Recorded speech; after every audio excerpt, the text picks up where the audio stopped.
Hello. So I'm from Singapore, and today what I want to talk about is how to think in an exponential manner. So just now I think you have listened to a unicorn. But I think the scale that your mind can imagine will be the scale that eventually you can reach. So most people start with some kind of imposter syndrome to say, I'm only a whatever, a student, not rich person or something like that. So what I did is to first think why people are like afraid. It's because our educational system teaches us to be afraid, and it teaches us knowledge and regurgitation that you after that repeat what the teacher told you and you get good grades, and that's supposed to mean that you're very smart, and then they give you some form of written certificate and you are set for life. And in the school, you are like a plantation. You are rows and rows of cabbages being watered and fertilized and taken care of with pesticides. So you don't get into any kind of real challenge.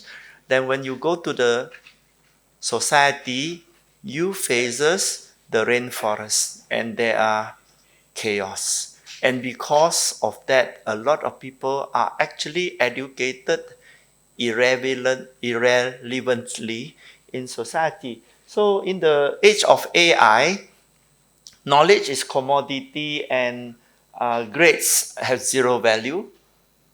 You are measured on your delivery. And if you can do your job or you cannot do your job, can you make money for the boss? In reality, when the boss employ you, you are paying him because you have to earn more than he pay you. So why don't you also do business if you can? And your skill is in understanding human nature and how to design incentives for them. So what is the skill that you need now? Because you cannot be a better robot, but you have to be a better human being. So you need to have a empathy mindset, emotional intelligence, effective communicator, and you have to imagine very big and things that haven't happened yet with curiosity and instigate it, right? So these are all this kind of leadership issue that the school doesn't teach you, and the reason the school doesn't teach you is the teacher don't know how to teach you this because they themselves are not very imaginative and entrepreneurial. In fact, the educational system teaches you at the highest level to become a professor, which again is a theoretical person. So if you want to change, you have to rely on your own uh, other multiple talents that you have, but the school never said you should focus on that. So when I first finished school, I finished as an O-level failure. So I could not pass almost all the subject because I was having ADHD and they're asking me to stand outside of the class. So I'm from primary school to secondary school an outstanding student. I'm just standing outside and I don't know what's happening in the class. And I go through the whole educational system without actual education. But it was okay because I became a salesman later on, and I discovered that I was a very good salesman. And I became the top salesman in a Swiss company, and somebody says, why don't you come out and start a business and we'll give you 20% share. So I started a clay roof tile business, manufacturing business. And in the first year, we sold $4 million, and the company was very profitable. So I thought, no, business is so much easier than studying. So I started 16 company in the following 16 years. And in those days, you don't call it startup, but all the businesses are profitable. It's very different from today's startup that you actually don't want to make money, you want to sell share and do exit. In my time, you actually set up company to sell products and services for money, for profit, and you want to hold on to the company forever. So the first company I started until now, 40 years, I still own it. And I think the idea of doing business is that if you do about 10, 15 years, you will have enough money to retire, which is what I did at the age of 40. I realized that if you were to live till 80, I don't know what's the average age that people die in India, but in Singapore, a male die at 82. So I then say the last 2 years is going to be very sick years. So I do a countdown on my phone to die at 80. So I have at 40, I have 14,600 days left. And today I just checked, I have 4,466 days before I die. So it's not very important to earn more money. It's also not important to be famous or to be powerful or to have some Rolex watch or Ferrari or Louis Vuitton handbag, because you're going to die, right? And of course, all the people sitting here, you are also going to die for sure, right? All your ancestor has died and you are sure to die. And then you have to ask yourself at the last day, what do you want to say? You want to say that you own a lot of Pradas? Okay, that might be a very big dream for you, but actually it's not good because it's the shop that gains your money, right?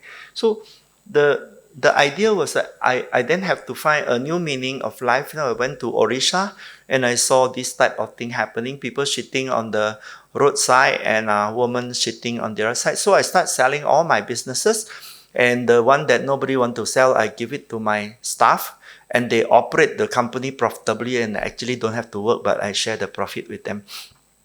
The whole idea about life is that you must let other people do work for you so that you can be free from work and also free from money. The purpose of making money is to be free from money. If you make money and you have enough and you still do it, you are spending your lifetime, which is more precious than money. Right? So when I saw this, I say, oh, then that's a good thing to do because nobody want to talk about shit. And they all call it a water agenda. And when it is water, it becomes nobody talks about shit. And the poop that they hear, I don't know if the chair is blocking, but the shit that they have will bring the flies to the children's food, and then they die of diarrhea. And the rain will bring the shit into the river, and the people will drink contaminated water and get sick.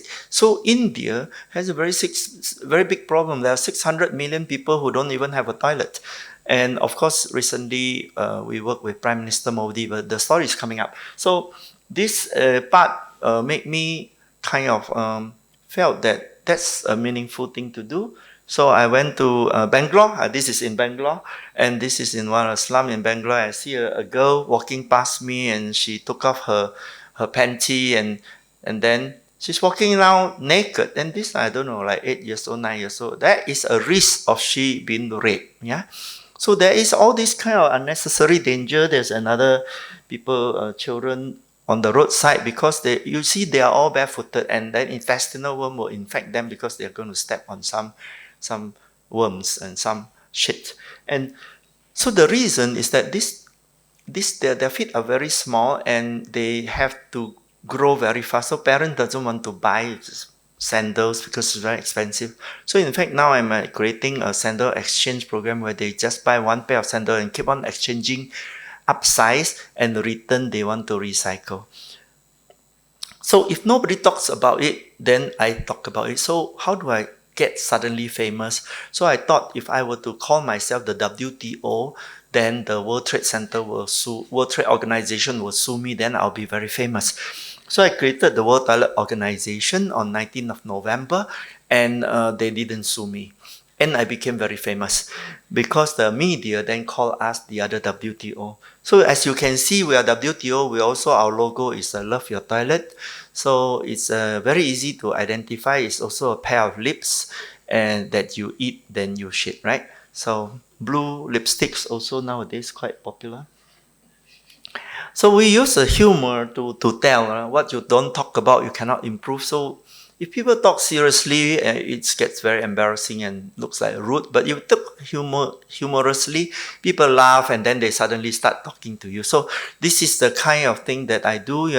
I'm a genie, and if you wish to solve your problem, you talk to me, right? So I started World Toilet Summit in Singapore with no money. We just leveraged exhibition organizer. I sell exhibition booth for him, and then he gave me a free World Toilet Summit. After the first World Toilet Summit, the world media love it, and then everybody want to host. So the second World Toilet Summit, I give free hosting rights, and then after a while, I realized that everybody want to host, so I start to charge them 10,000, and they still pay. So eventually, now the going rate is 50,000 US dollar if you want to host my event.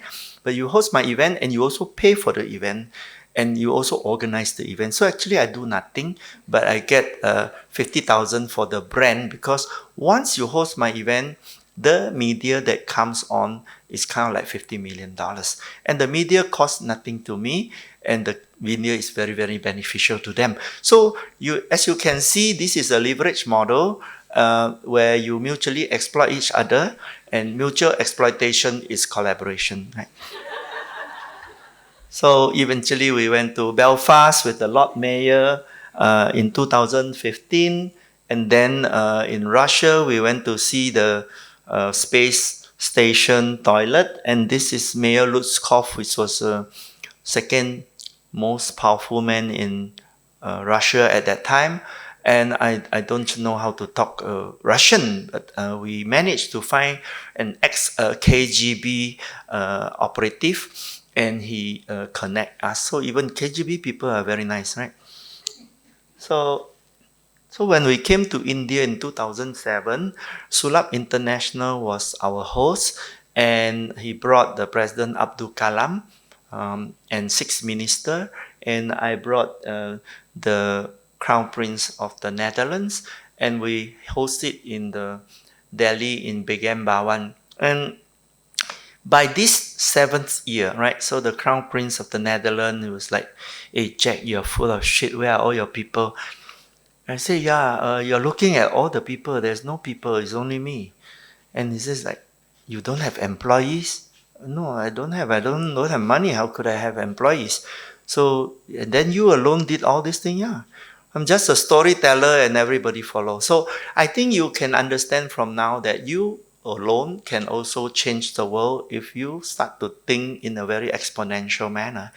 And you can leverage president and minister and royalties just by telling stories. And the media will legitimize you if your intention is good, right?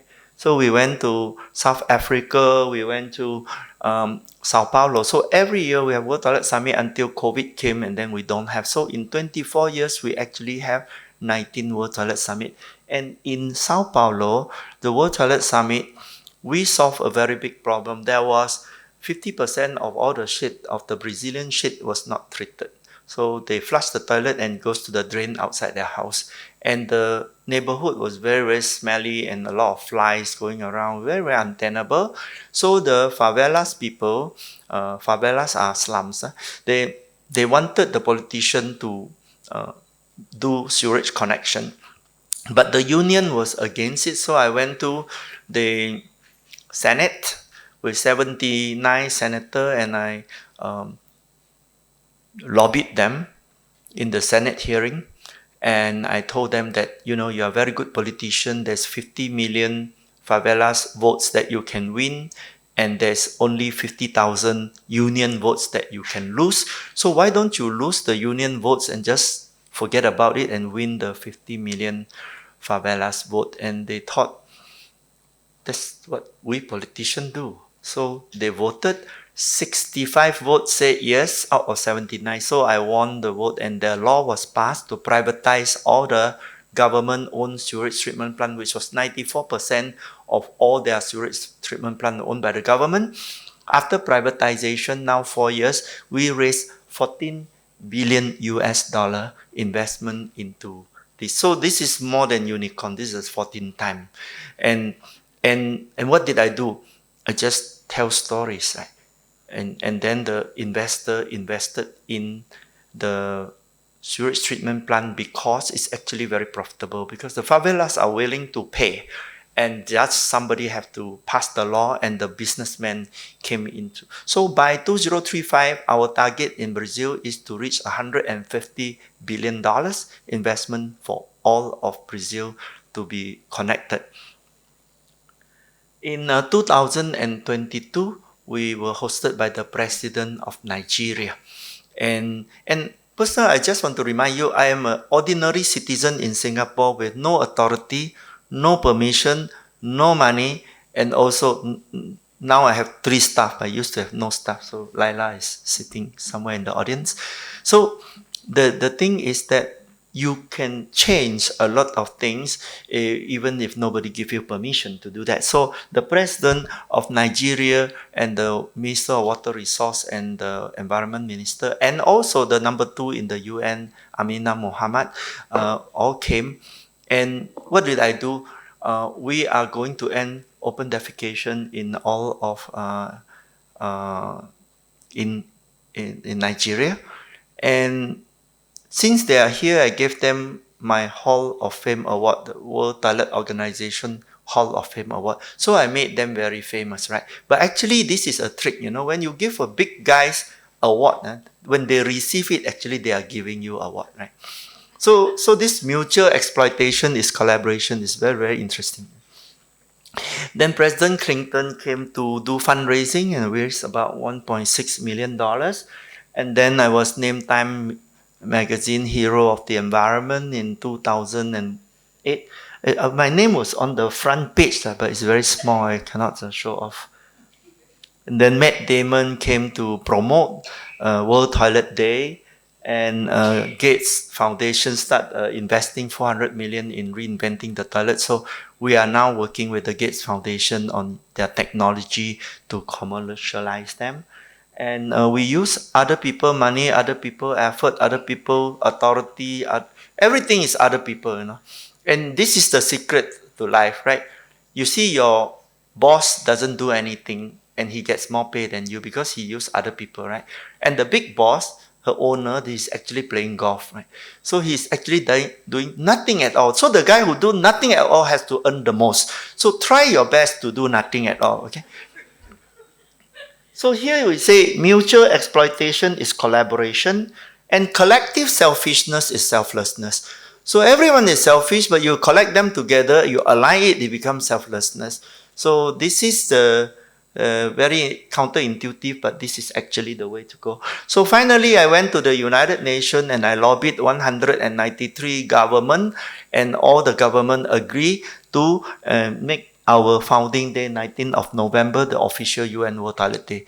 So with no permission, I just created an official UN World Toilet Day. So last month, I was at the UN, and they hosted me with a very, very big event inside the UN headquarters. And all the countries came and all the UN agency came, and they say, we wouldn't be here today except for Jack Sim creating the UN World Toilet Day.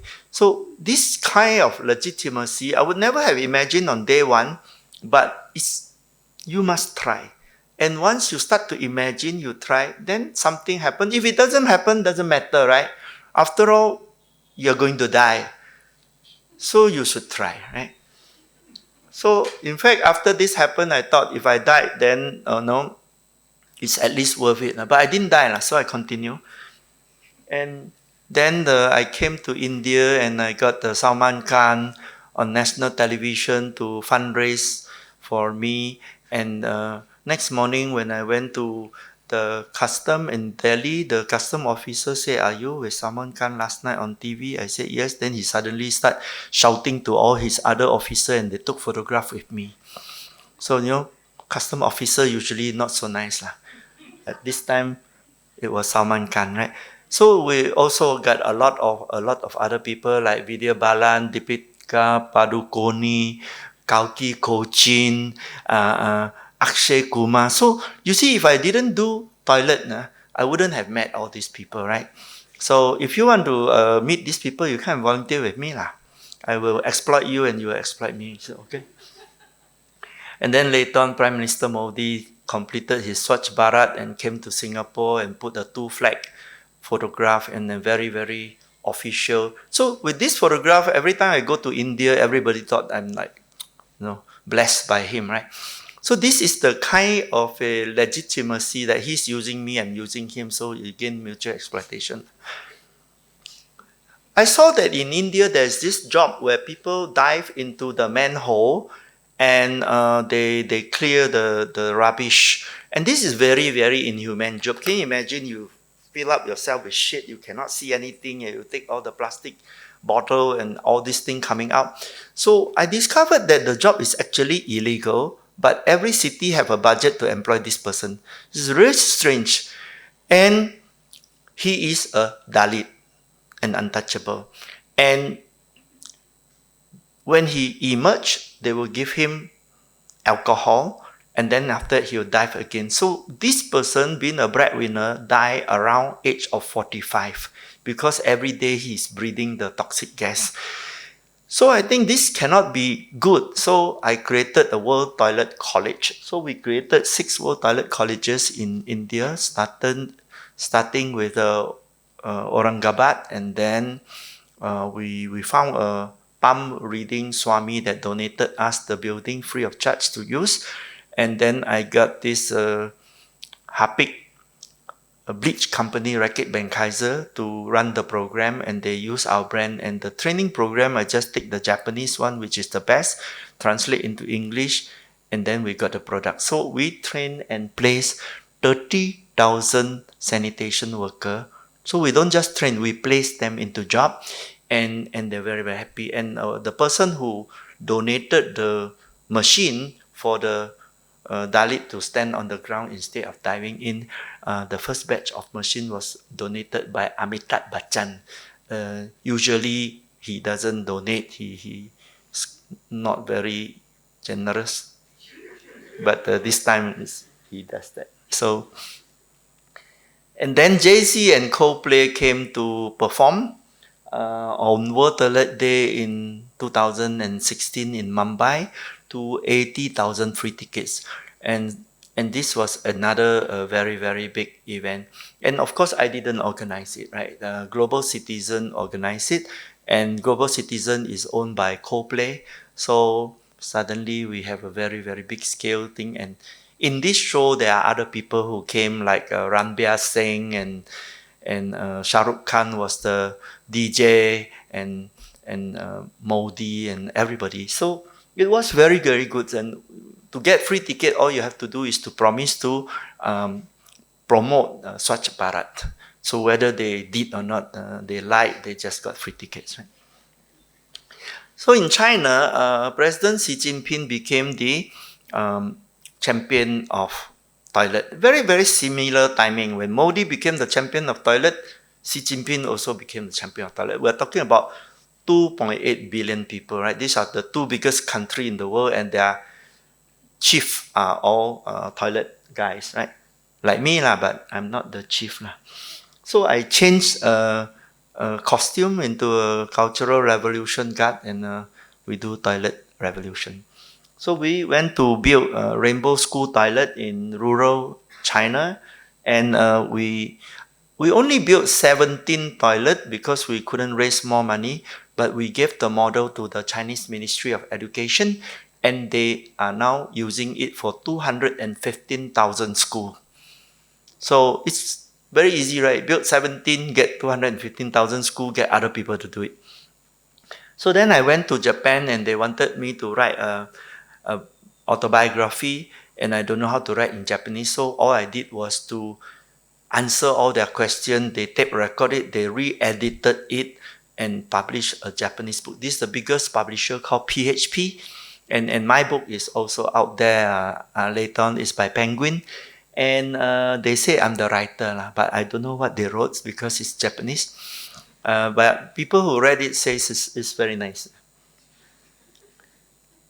Then we also start talking about menstrual hygiene because this is even more taboo. Then Queen Elizabeth, before she passed away, she remembered that she should give me an award before she died. So I got an award from her. And here is Akshay Kumar. He made the Toilet A Love Story and Padman, and they all became blockbusters. Sells very well in India as well as in China. It was a blockbuster in China. So I thought, if they can make toilet movie, I should also start to write movies. So I went to internet and say how to make a movie, and then there's 16 steps. So I follow only one step. I write the story, I give it to a producer, and he produced a movie. So everything you use other people is okay. It's called Everybody's Business. Then now you can watch my own movie on YouTube. It's called Mr. Toilet, the World #2 Man. So this is free of charge. You can watch for about 90 minutes. It took 6 years to produce. So it's a very sad story about a guy who is always laughed at by people. So you go and watch this story, okay? In this one we solved already. Then in the last 24 years, we got 2.4 billion people got proper sanitation. So the work is quite effective. And the UN World Toilet Day is celebrated every year by 193 countries. And the taboo for sanitation is broken. And World Toilet Summit created a lot of serious change. And our media publicity is cost zero. So we never employ anybody to do anything. I was just doing myself. And just now when the lady who is accompanying me here, she told me, "You mean you don't have Instagram?" I said, "I don't know how to do." And TikTok, I also don't know. So everything I don't know. I only know Facebook and LinkedIn. And she says, "Let's start to do something, and then maybe can do better than the publicity." But it was already very big because all the newspaper in the world are already doing that. Because I'm alone, I don't know very much all these things, right? So when you tell powerful storytelling, the media gets readership, the politician gets votes, the public policy guys gets cost-benefit analysts, the professor, he gets publication, because if he don't publish, he will be fired, right? Then the celebrities get popularity, donors get visibility, NGOs go and get the money, and everyone gets toilet. And what do? I just tell story, right? So after you think like that, then you say, "Hey, what do I do?" So, linear thinking is what they teach in school. You connect the dots, you see a chicken. But visionary thinking says that this is a chicken. Because it haven't happened yet. But you have to tell people the future. And you have to sell them that this picture is a chicken.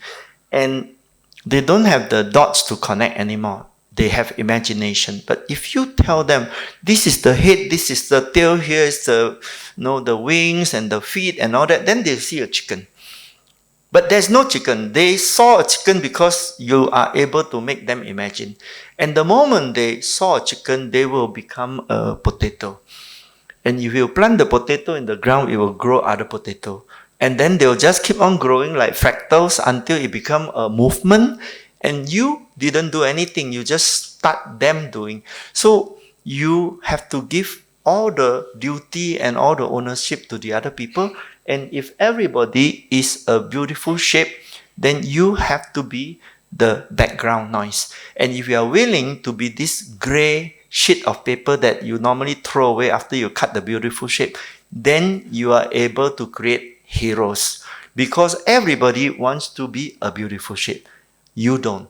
You are the conductor of an orchestra. Everybody play music. You just take a stick and wave around, and that it make a very beautiful sound. Okay.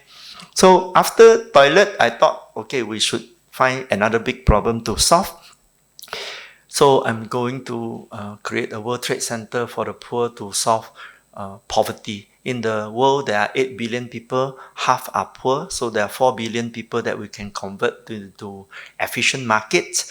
And the reason people are poor is because they lack opportunity and they are prevented and exploited. So once you teach them how to make more money, I think then you can get a fairer world. So I'm going to connect all the governments and the foundation and the university and the NGO and the social entrepreneur and the investor to work like a Swiss watch. So I created a second NGO called BOP Hub. It's still quite new, but I think that this would be a bigger impact because it covers solar energy, agri-tech, fintech, clean tech, health tech, edu-tech. Yeah? In everything, if you want to do, you just add the word tech in front or behind, then people will support you and give you money. You just say education, they don't give you money, okay? So always remember how to say things in a way that you can attract people. So how do you get, just now the guy say innovation, and probably you heard this many times about innovation. My advice is don't innovate. Innovation is like 90 to 95% failure. In fact, some people say 99% failure. So copy is 95% success. So always copy. Okay, copy is always guaranteed success. Why innovate when you can copy? Makes no sense. China got so rich because they copy. Why don't you just copy? So when you copy, you have no risk, and people benefit. So my model is that this is not just called copy. Put it nicely, it's called recycle and reuse of ideas. Okay. So I now built a 10 million Singapore dollar. That means it's a 600 million rupees building in Singapore with a 6,000 square meter. And it's called the SDG Center. I was hoping it to become the World Trade Center for the poor. And I still don't know how to do it, but I built it first. So you ask me, hey, in that case, you seem to be putting your own money. Actually, it's not. This is borrowed money from the bank. So it's still other people's money. So whatever you want to do, there's always some other people who will come. And finally, I want to tell you, why is the world so screwed up is because everybody is thinking masculine. I want to be the hero. I'm the one. I'm the icon. I'm the unicorn. I'm actually also con man. But no use. So if you were to think like a silverback gorilla, everything will be on your shoulder. You will have very big burden. So this is a masculine approach. It's not good. The feminine approach is like your mother. If you are successful, your mother don't say she's claimed the credit. Like, actually, my children, they are all very stupid. I make them so clever. She doesn't say that. She'll just be very happy that it happened. So if we were to look at society and make other people successful without claiming the credit and being very happy that people are successful and humanity gets better, I think that is a higher reward. If you want to always get some badge and all that, then you limit yourself because you can't motivate the other people. So in the forest, there's no winner or loser. There's an ecosystem and everybody is symbiotic. So if Disney tell you that the lions are the king of the jungle, it's nonsense. There's no king of the jungle. Only in Disney there's a king of the jungle. So in America, everybody they need to be king of something, but it doesn't matter like that. We are in India, right? So if you are in the forest, everybody pay taxes. What is the taxes they pay? They eat the grass, so it's called consumption. The consumption grow their body is called growth. They shit is called taxes. And when they shit, they fertilize the soil for other grass, for other animal to grow, and that's herbivorous. And then the carnivorous eat the herbivorous. So when the carnivorous eat the herbivorous, actually he's also eating grass because that whole body is made of herbs, right? So in this entire cycle, the taxation is shit. So I also wrote a movie called The Shit Economy, and I think we can move from the consumption growth economy into a bio system. So in the future, what do you need? You need this. This is gumption, right?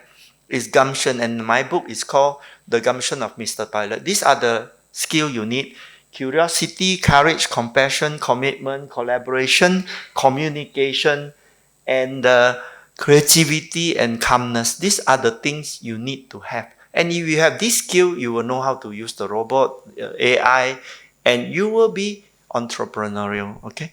But if you continue to believe the school system is good, I'll tell you, even Harvard is useless, okay?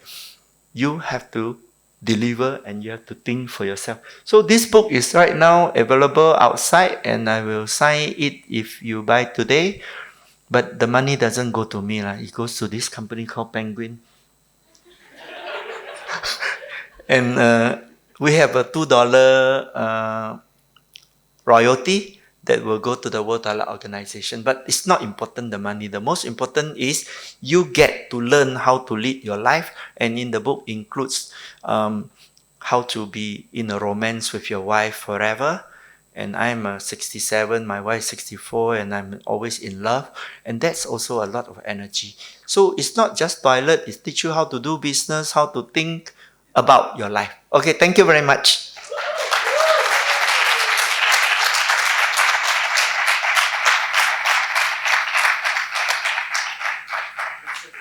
It's not fair, right? You don't have to. It's an unfair world, Jack.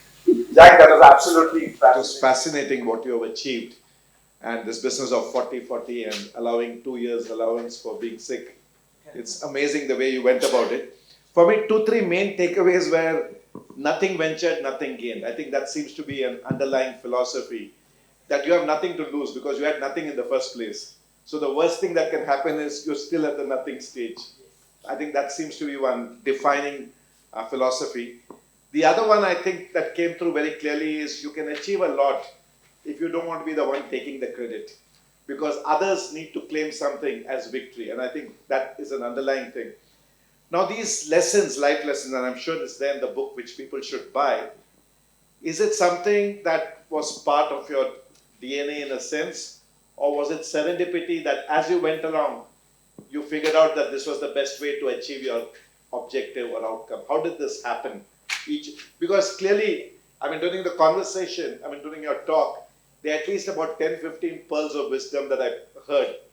So was it something you thought about at the beginning or it happened as you navigated the space? So when you are a child, your parents say a whole bunch of things, right? And then you listen and you didn't realize that you are learning things. So for example, I see my father was working as a provision shop assistant, earning very little money. My mother was doing small little businesses. So at 5 years old, I actually went to MBA class and I saw my mother doing small businesses, but it's still basic principle of entrepreneurship. And then you absorb a lot of things, but you don't know that when you're going to use it, then eventually when the opportunity comes, then you become that person, you know. So one of the things I was like, we were so poor that the landlord always come and collect rent at the end of the month, and some month my parents don't have money and they say, you know, can you wait a few days, and then they start scolding us. So when they left, my parents said, you know, the best job in the world is to be a landlord, you know, don't have to do anything and collect rent. So later on, when I wanted to retire, I said, yeah, I can retire if I buy some houses and collect rent, then I can work for free. So the last 27 years, I work for free because I can collect rent. So these are kind of pearls of wisdom also throughout your life. You just remember what your mother say, what your father say, what your uncle say, or what you watch in kung fu movie or whatever. So what did that monk say? And eventually, it's to that you apply it whenever it happens. And the other thing is that you actually don't know what you are doing until you start to try. And you start to try, you adjust all the time. And of course, in the whole story, you saw that my life is like so easy. Every day is all success, right? Actually, it's not true. Every day I'm rejected by people. I ask them to do things. They say no. I just keep asking. And I don't remember the times that I failed. And I only remember the times that I succeeded. And so I don't get demoralized because I can't remember. That guy reject me. I can't remember. So don't keep hurt. Don't keep pain. Don't keep hurt.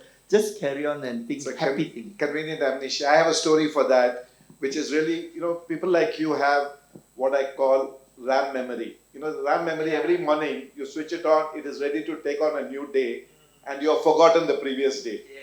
It's not the hard disk memory where the thing is there. So even if you have setbacks, it doesn't, next morning is another day and you start all over again. Your RAM is always empty. Exactly. And when your RAM is empty, you have no stress, you don't have to remember, oh, I remember that. Anything you remember, put in the calendar, and then you forgot. And anything you want to do, you write it down, and then you don't remember anything. And when your brain is empty, you become very creative and also very energized. And you can do a lot of things all the time, and more and more. And the names that you dropped, I'm sure there's going to be a queue outside for your signature and more importantly, your telephone number. I mean, you're talking about Coldplay. You know what happened in this country for Coldplay tickets? The whole system crashed and people were willing to do anything to get tickets to a Coldplay, and you're standing next to them. So, I mean, Ours is free of charge. the other, I mean, please get your questions ready. We'll quickly go to the question session. The other thing I seem to hear you say really is alignment of objectives. I keep calling this as the modified game theory. People think in terms of systems theory where everything is ideal and you get an ideal outcome. But in the real world, different people have different agendas. And what I think you have figured out is how to thread a needle through different agendas. So somebody wants the publicity in terms of being associated with the shit project. You get what you want because you need that person there as the face of that particular project. So it's a mutual win-win. So in some way I find that you're really a master of game theory, where you understand people's objectives, their own objectives, what you call selfishness and We things. serve them. We serve them because I learned from my friend in the Philippines. He told me that if the politician is 90% corrupt, use the last 10% of kindness in him. Exactly. Because he still have kindness, You just don't get involved in all the messy stuff. Use the good part of the person. And every person has some goodness. That's true. So you have to look at them like you love them very much, and by default they are very nice. Until they are not nice, then you avoid them. But most of the time, people who are not nice, they don't want to come to me because I'm very nice, so I attract nice So people. you create a coalition of the good and the willing. If I can have some mics go around with the questions, please. Yeah. Yeah, please start. I'd like to know what inspired you to take up this particular initiative that is mostly considered taboo, and what were the initial skepticism or resistance that you had to go as an individual to probably bring out a brand? So the question really is, what was your aha moment that shit is everything? And also, what are the resistance and skepticism that you had to go through, or you as an individual? Yes. So thank you. Actually, when I wanted to leave business, it was also because there's an Asian currency crisis, which I lost a lot of money. But instead of being very stressed, I was stressed for a short time. Then, once I'm not stressed, I said to my wife, hey, actually, we have enough money to retire. Why do we want to make more money? Those days were crazy. We have that 15 houses. We don't need, We just sell, we pay the debt, we have 5 houses, we retire, we are very happy, and we don't even want to have relationship with money. And she said, yes, look at you. I don't like it that you're not happy. So I want you to be the happy guy that I married before, right? So we both agreed. And then, okay, now I'm free to work. Then, of course, I have the privilege different from other NGO. Other NGO, they have to fundraise, they have to pander to donors, whims and fancy. They like green issue, blue issue, polar bear, panda bear, but they don't like shit, right? So I said, the most important thing to do is the things that nobody wants to do. Because if nobody wants to do and it's such a big problem and you don't need the money, then you go and do it. So that is why I chose this subject. But also it's because I went to Orissa and I realized that, my goodness, how can that be like that, right? So I think that originally I wanted to do toilets just to clean up Singapore public toilet, which is largely clean now. Then I went to China to clean up all of China toilet. China toilet was so dirty in 2004 when I hosted World Toilet Summit. Today you go to China, every public toilet is clean. It's a 1.4 billion people country, and it's take 20 years to clean it up, changing culture and policy and all that. And I think it's really, really satisfying if you do things that nobody wants to do, especially the most disgusting thing. I think there is always counterintuitive thinking in my brain. I'm like a naughty boy. I don't follow rules. I don't follow the normal thing. Thank you. Thank you. Next question. Yeah. Do you have the mic? Hello, sir. I think I can safely say that from your session today, I have learned more from my entirety of my formal education. So thank you for that. My key takeaway. He will send you a bill after this. Ready to it's pay. free, free. Just let me exploit you later. Thank you, for sure. My key takeaway from everything that you shared today is something I read very recently, which is essentially one line: take one idea and make it the rest of your life. This is something that I recently read, and it would be fair to say that WTO is part of the entirety of your life. My question being, how do you pick that one thing? How do you identify that? What is that one thing you would tell all of us today for us to identify our one thing or our toilet? What's our toilet? So actually, I just tell you the toilet story, but I do multiple things. It's just that this one is much more successful. I also ended the human trafficking of construction worker from Bangladesh to Singapore by changing the law in Singapore to employ directly instead of going through the mafia in Bangladesh. I'm still hoping to look for an Indian NGO who is going to be the partner for me for that. I also do public sculpture in Singapore, a very strict country where I put stainless steel sculpture, concrete sculpture illegally on public roads side. And always all of them eventually become officially accepted by the government. I believe in the concept that you cannot ask for permission.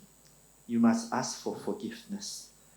So you go and break rules, go and do things like that. But just now, your question I've already answered, right? Because I have to do something that nobody want to do, and the problem is big, and then I can do it for free. So the question for yourself is you look around at problem that makes you angry, and which problems makes you the most angry is the one that is going to motivate you the most, whether it is autism or disability or aging or people abandoning their parents or whatever, anything. If you open your eyes, you will see tons of problems around you, and you just pick one. And my tendency is to pick the biggest one, the most difficult one. That's more fun, right? Because life is not about easy or difficult. It's about fun or boring.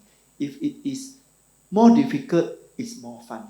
And if easy, it's very boring. So don't do boring things, because if you are playing computer game, level 1, level 2, level 3, very easy, it's very boring. But wow, level 35, very difficult. That's where you enjoy the most. So life is the same. Choose the problem that is most difficult, you will enjoy, but treat it like a computer game. And I think there's a contrarian advice there, which is follow what makes you angry. Because normally people say follow your passion, because you're really saying something quite different from that. Because what makes you angry and you want to fix it, you have a better chance of doing that, and there is going to be satisfaction if you achieve it. Thank you, sir. Can I ask you one more? I think just let's get it around. Thank you. It was really insightful discussion. Very inspiring also.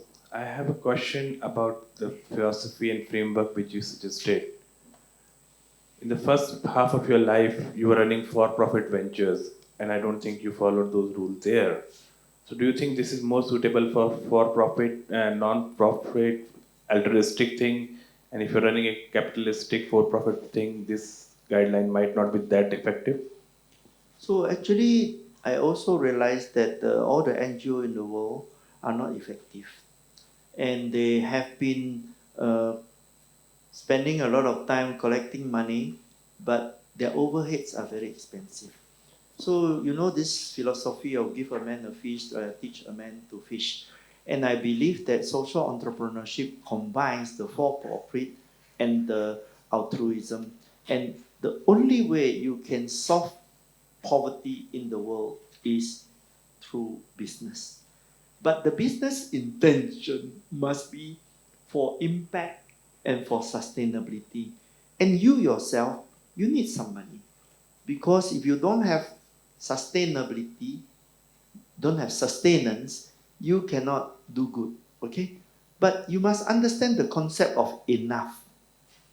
If you don't understand the concept of enough, then you will just keep on making money until the last day of your life. Just before you go, you ask the family member to show you your bank account. Then you say, wow, I have $100 million. That is the aim of the life of this billionaire. No meaning.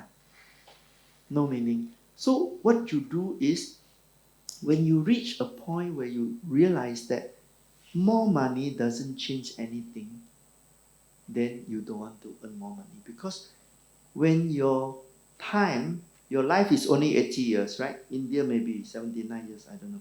But your life is only 80 years, and every day that you spend cannot come back. But the money you earn can earn more. So when your time is less valuable than money, you sell your time to buy money. When your time is more valuable than money, you are making a loss making business if you sell your time to buy money. Correct? So a good businessman doesn't exchange a higher value product for a lower value exchange. And those businessmen who earn more than they need, actually they are losing money. They're losing, it's a loss making business, not losing money, they're losing their life. But of course, they don't agree with me, but it doesn't matter. They don't have to agree with me.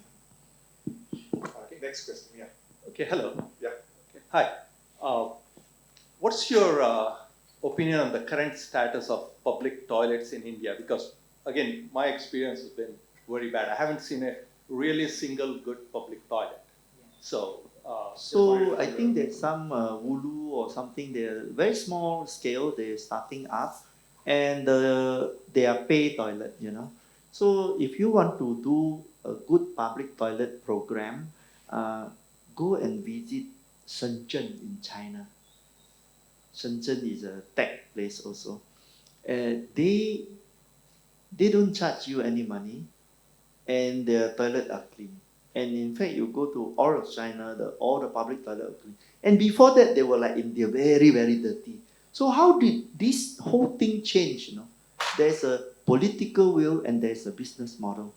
So if you go to cities like Chengdu, Chongqing, Shenzhen, you will realize that they have public toilet with big digital screen, and they sell the advertising space, and then it pay for the permanent cleaner in the toilet, and the toilet is very beautiful. It's prefab, so you don't have to build, you don't have to maintain, it's just come, you phone them, and then next week you have it on the ground, and there's a train cleaner that come together with it, and there's an advertising income, plus there's an extension of room for a florist shop or a doctor clinic or whatever, and you can rent that out, even sell, maybe coffee day can do that also.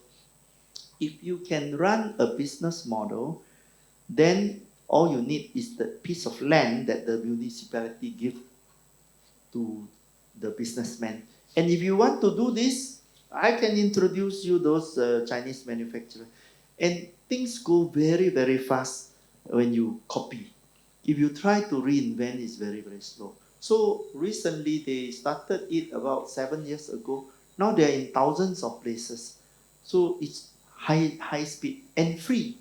No need to collect any entrance fee. That's very interesting. So the combination really is sustainability through the business model, Yeah. and that's really the heart of it. Here, what happens is we allot money for these toilets as construction projects, don't allot anything for maintenance, and then the whole thing collapses No, overnight. cannot. Anything that is owned by the government will collapse. So you have to be owned by the private sector, and then it needs to have a revenue model. Got it. Yeah. Got it. Last question, yeah. Hi. So you talked about the 7 C's that young age generation should start focusing on as skills. So it's how do you humble yourself down? First of all, understand that you're not smart brains, and you because constantly all of us are looking through very thin data. We are speaking numbers, graphs, etc. But how do you humble yourself down, and how did you do that in the first place? That okay, these are certain skills that I need to acquire, and what would you suggest how should someone start acquiring those skills apart from the traditional skills that all of us have been acquiring so far? So I think a student that acquire numeracy and literacy around the age of 14, he's got learned everything already. If he has this soft skill called gumption, he already is quite educated. The rest of the education which they teach you, you can get from the AI. Today I asked the AI, please write a plan for a World Toilet Festival. I want it to be in Singapore, Marina Bay Sands area, and I would like to have music and food and revenue model, and please write budget. Then he wrote everything for me. So you see, I don't need an MBA student, I don't need a volunteer, the AI write for me. Then the other day I said, please draw 4 houses on a slope. I got a piece of land, I want to build these houses. And then they gave me like 20 options. Beautiful rendering. So in this case, not just the child, but the adult as well. It's just that the adult are deteriorated children, so it's very hard to relearn, whereas the child is easier to learn. And when you learn this soft skill, you learn how to discover your multiple talent. So your multiple talent is different from her multiple talent. And there are things you accumulate or you are born naturally with that you like and are particularly good, and there are things that you avoid. So naturally, the things you are good at is because the things you like, you see. So focus on those things, and then you start to discover who you are, what you like, what bring you lots of joy when you are doing it. And you have the soft skill to summon the technology and the AI to follow you. In fact, it gets worse and worse because every year the AI is multiplying its memory, and eventually we will reach AGI, which is singularity. And after singularity, every 2 years, the AI will be smarter and double intelligent as human being, quadruple. And eventually the AI will be so smart that you to the AI is like your dog intelligent to you. And that will happen. So how are you going to live during that period? It is all your soft skill. How to manage the AI, not how to be taking instruction anymore. Thanks, Jack. We are out of time. This has been a fascinating conversation and a fascinating presentation too. Thank you so much for doing this.